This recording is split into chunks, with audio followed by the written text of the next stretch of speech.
Class आज हम पढ़ेंगे एक नया टॉपिक जिसमें हम पढ़ने वाले हैं आज शेयर्स। ठीक है, सबसे पहली बात शेयर्स क्या होता है, ये टर्म आपने बहुत बार सुना होगा।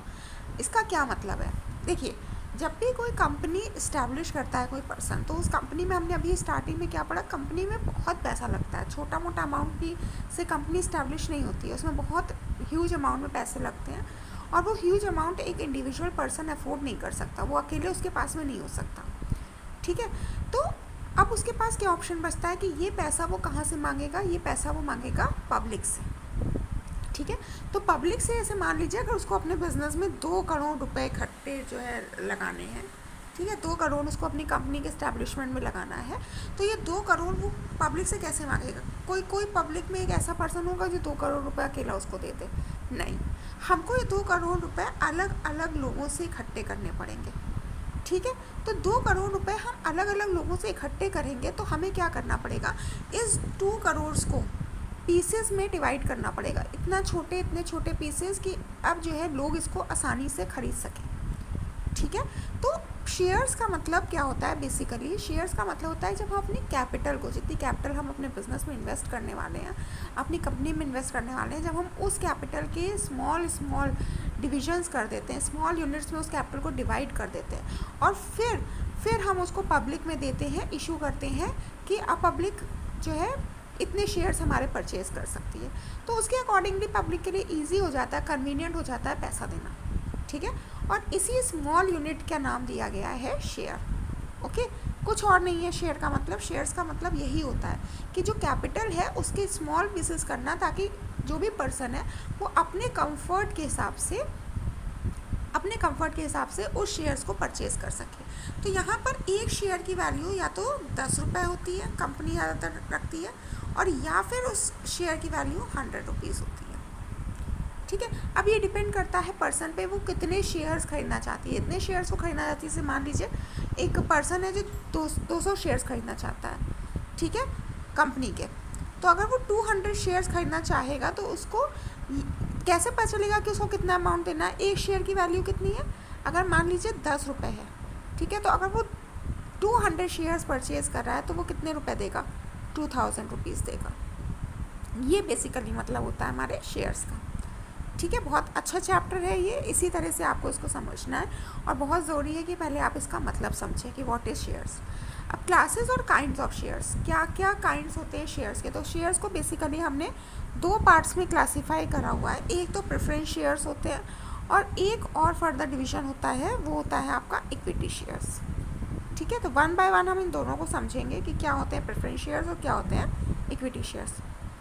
देखिए यहाँ पर प्रेफरेंस शेयर्स या प्रेफरेंस शेयर होल्डर्स वो शेयर होल्डर्स होते हैं जिनको, जैसे मान लीजिए कि ये एक कंपनी है, ठीक है, इस कंपनी में 2 टाइप के शेयर होल्डर्स हैं, एक प्रेफरेंस शेयर होल्डर है और एक इक्विटी शेयर होल्डर है। तो इन दोनों ने पैसा कंपनी में लगाया, इन दोनों को अपने पैसे पर टाइम टू टाइम क्या मिलेगा, डिविडेंड मिलता है। क्या मिलता है, डिविडेंड मिलता है। ठीक है, अब प्रेफरेंस शेयर्स क्या होते हैं, प्रेफरेंस शेयर्स वो होते हैं जिन्होंने पैसा तो लगाया है कंपनी में, लेकिन सबसे पहले जब भी डिविडेंड दिया जाता है तो इनको पहले दिया जाता है। भले ही कंपनी को प्रॉफिट हो, भले ही कंपनी को लॉस हो, डिविडेंड इन शेयर होल्डर्स को पहले मिलेगा, और जब इन शेयर होल्डर्स को डिविडेंड मिल जाएगा तभी इक्विटी शेयर होल्डर्स अपना डिविडेंड लेंगे इस कंपनी में से। ठीक है, अब आपको समझ में, आपका क्वेश्चन दिमाग में ये राइज हो रहा होगा कि इक्विटी शेयर होल्डर इतना कॉम्प्रोमाइज़ क्यों करते हैं, क्यों वो बाद में जो है डिविडेंड लेते हैं। इसके भी कई सारे रीजंस हैं जो अभी हम पढ़ेंगे जब इक्विटी शेयर्स पढ़ेंगे तो। ठीक है, चलिए, तो सबसे पहले preference shares, they carry the following 2 rights, इनके 2 राइट्स होते हैं, क्या क्या हैं। फर्स्ट है a right to receive dividend at a fix rate before any dividend is paid on equity shares. ये मैंने आपको बताया, एक फिक्स रेट पर इनको डिविडेंड अपना मिलेगा इक्विटी शेयर्स को पर डिविडेंड देने से पहले।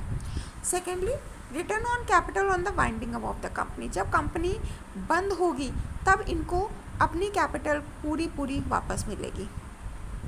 ठीक है, अब इनके 2 टाइप्स, अब इनके कुछ टाइप्स होते हैं, क्या क्या टाइप्स हैं। सबसे पहला हमने इनका टाइप बनाया है on the basis of payment of dividend, जब डिविडेंड पेमेंट करना होगा, जब डिविडेंड का पेमेंट करना होगा तब क्या कैसे होगा इनको। क्यूमुलेटिव प्रेफरेंस शेयर्स, इसके अंदर पहला आता है आपका cumulative preference shares. What are cumulative preference shares? Let's read it. These are those shares which carry the right to receive arrears of dividend before dividend is paid to equity shareholder. अब मान लीजिए कि कोई एक dividend इनको इस एक साल का है जो इनको अभी नहीं मिला है, तो वो डिविडेंड इनको पहले मिलेगा, इक्विटी शेयर होल्डर्स को पहले मिलने से पहले प्रेफरेंस शेयर होल्डर्स को वो डिविडेंड मिलेगा. अब ऐसे मान लीजिए 2021, ठीक है, प्रेफरेंस शेयर होल्डर्स को इस ईयर में डिविडेंड नहीं मिला, 2022 आ गया, तो 2022 में प्रेफरेंस शेयर होल्डर्स को पहले डिविडेंड मिलेगा, इक्विटी शेयर होल्डर्स को इनके बाद में डिविडेंड मिलेगा. ठीक है, अगर 2021 में इनको डिविडेंड नहीं मिला है इन केस तो. ओके, समझ आई इतनी बात. अब नेक्स्ट क्या आपसे कह रहा है, नॉन क्यूमुलेटिव प्रेफरेंस शेयर्स. इसमें ऐसा कुछ नहीं होता है. These are those shares which do not carry the right to receive arrears of dividend. इनको जिस साल में डिविडेंड अगर रह गया है तो वो रह गया है, फिर वो नहीं मिलेगा. ठीक है, तो इनको हर ईयर में अपना डिविडेंड रिसीव करना ही पड़ता है.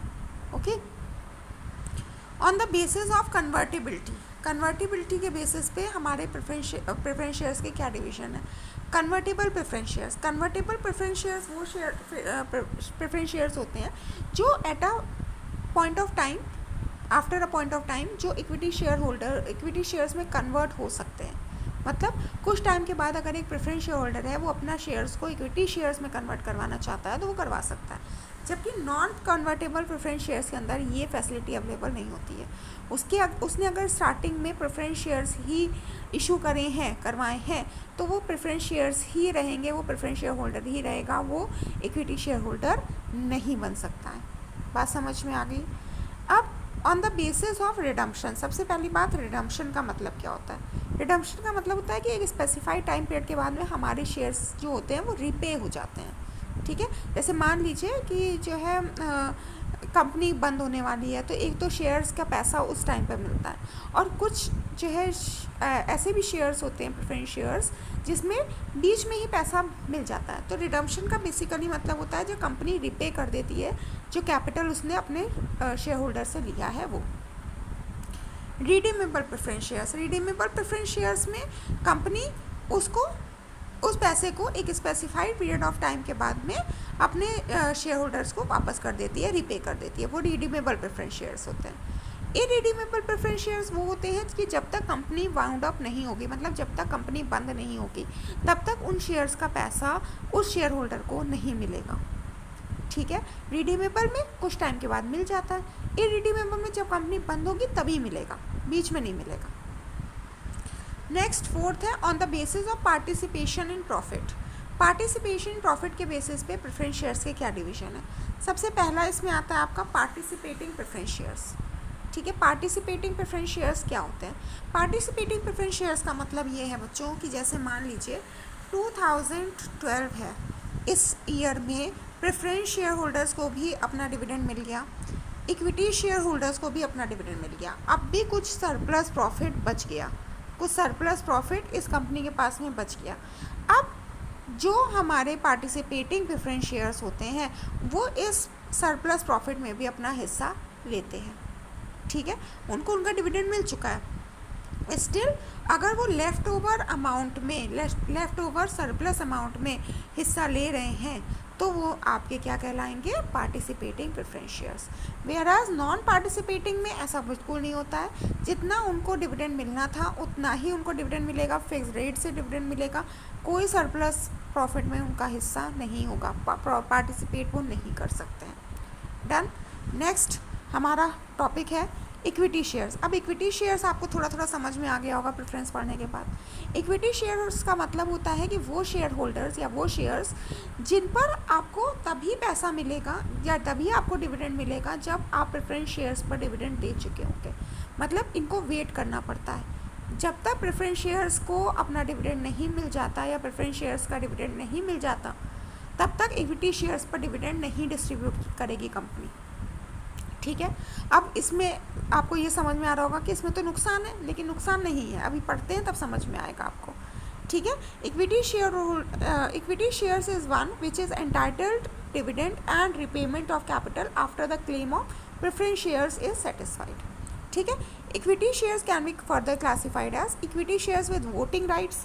अब देखिए, equity share with voting rights का मतलब है कि ये टाइप के जो शेयर होल्डर्स होते हैं इनको वोटिंग राइट्स में, मतलब कंपनी में अगर कुछ भी वोट होना है तो उस वोटिंग राइट्स में इनका पूरा पूरा राइट बनता है। ठीक है, मतलब they have the right to vote in the company. अगर कंपनी में कोई भी चीज़ को लेकर के वोट्स हो रहे हैं तो इनको पूरा राइट है कि उसमें ये वोटिंग कर सकते हैं। बहुत अच्छा फ़ायदा है इनका।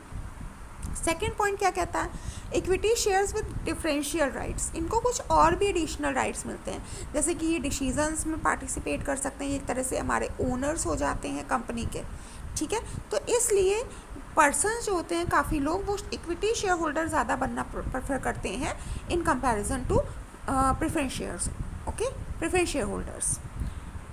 तो equity shares with voting rights में क्या बताया गया आपको, these shares give their holders the right to vote on matter of cooperative policy making as well matter relates to comparison of the members of the board of directors. ठीक है, equity share with differential rights, these shares confer upon its holders differential rights as to dividend, voting और otherwise. Rule 4 of the companies rules 2014 deals with equity shares with differential rights. ठीक है, इनके पास में और भी बहुत सारे एडिशनल राइट्स होते हैं, जबकि equity share with voting rights में they have the right to vote in the company. Okay, so बच्चों आज हम लोगों ने काफ़ी इसमें कवर किया है। शेयर्स पढ़ा, शेयर्स के काइंड्स पढ़े, इसके भी फर्दर कुछ काइंड्स थे प्रेफरेंस शेयर्स के और इक्विटी शेयर्स के। इसको आप एक बार वापस से पढ़ेंगे और अपने नोट्स को कंप्लीट रखेंगे। Okay, thank you, have a nice day.